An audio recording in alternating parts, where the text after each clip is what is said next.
Baby Mirales from Quezon City! Ay, oo. Baby na yan eh. Ay, ano? Si baby na yan. Baby mo? Ay, nako, may chika ako sa iyo, mamang. Oh, ano? Ano, si baby pala, baka naman pwede naman, magpakapit ka naman.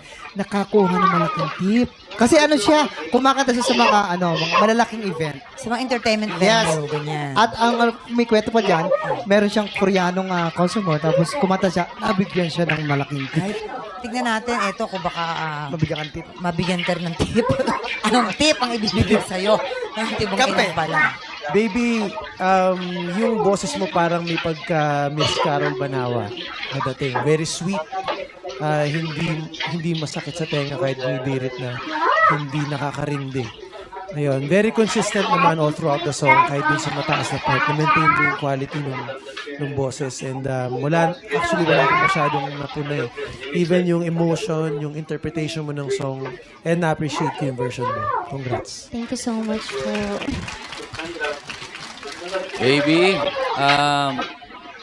yung quality ng boses mo sa akin malinaw, clear, magandang pakinggan kasi kung minsan halata yung stress, yung nervyos. Sa'yo, wala naman akong narinig na trace ng stress o nervyos.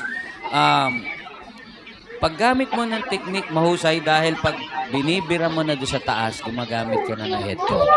Isa lang ang napansin ko, pagka gumamit ka ng headtone, mas sapulin mo pa yung ibang parts. Wala na akong masabi pa. Practicein mo lang mas apinado yung headtone.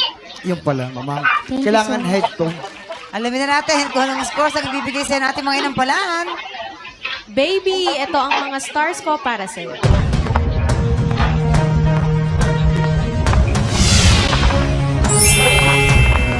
Four stars! Baby, ang stars na binigay ko sa'yo ay...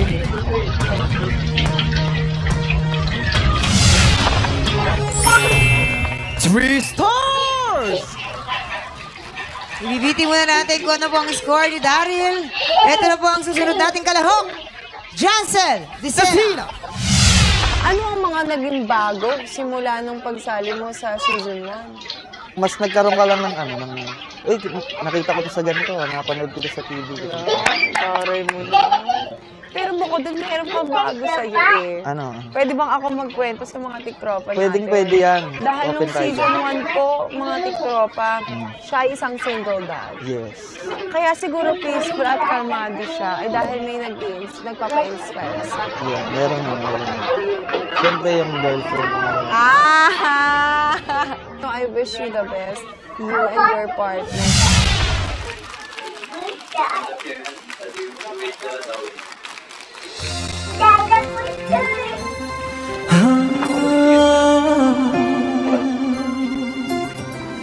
Di ko kayang mag-isa dahil kailanman ay laging ikaw ang siyang iibigin ko sa tuwing na di mo man sabihin na sa damdamin ay nadaramang lumalayo ka na ngayon sa akin.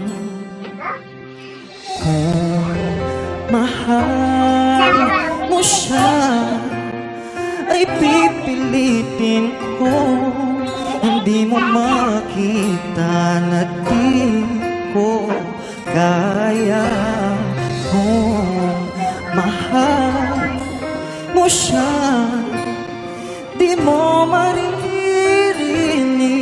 sa akin ang mga higpit dahil mahal kita. Ganyan ang pag-ibig na alay ko. Hindi magbabago. Magunawa't maglaho man itong mundo, ikaw ang pag-ibig ko. Kung mahal mo siya, ay pipilitin ko. Hindi mo makita na di ko kaya. Kung mahal mo siya, di mo maririnig sa akin ang mga higpit dahil mahal kita.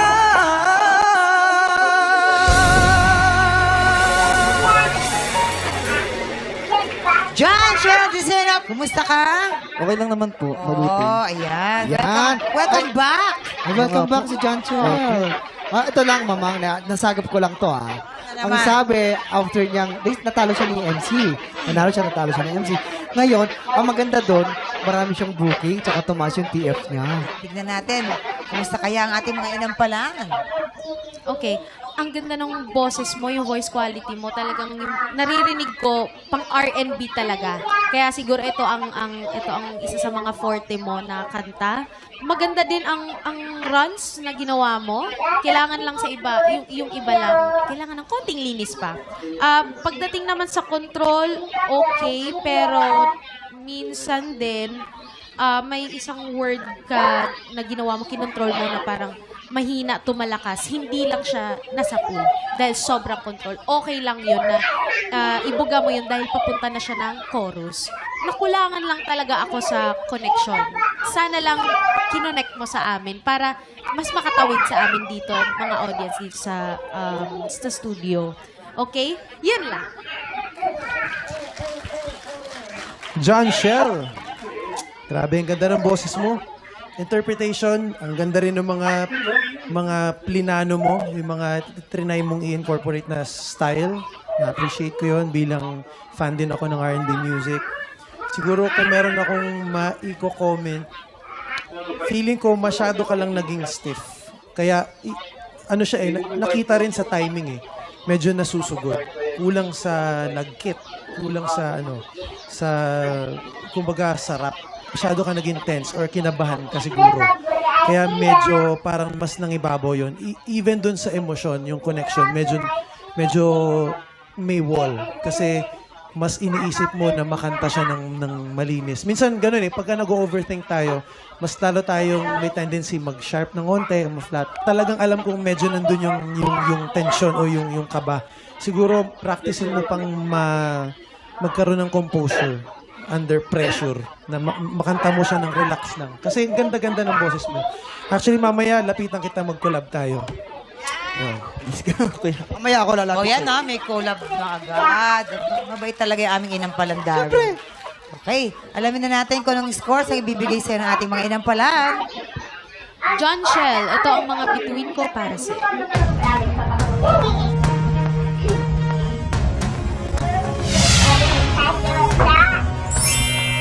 3 stars! John Shell, ang stars na binigay ko sa iyo today ay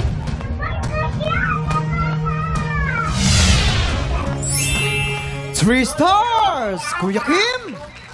Maraming salamat, Jason. Ibibitin po muna natin. Mamaya na natin ipapakita mga scores ni Daryl. So far po, si Baby po ay merong 7 stars at si John Shell naman, 6 stars. Nagbabalik ang tanghalan ng kampiyon dito po sa TikTok Lock. Ang mananalong kampiyon ay mag-uwi ng 10,000 10,000 pesos! At habang tuloy-tuloy po ang kanyang kampyonato, tuloy-tuloy din po ang paglaki ng kanyang cash prize. Eto na, Daryl! Anong score ang binigay mo kay Baby? Baby, ito ang mga stars ko for you.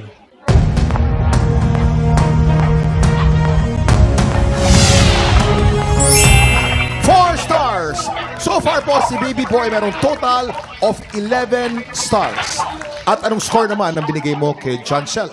John Shelton naman ang mga between ko para sa'yo.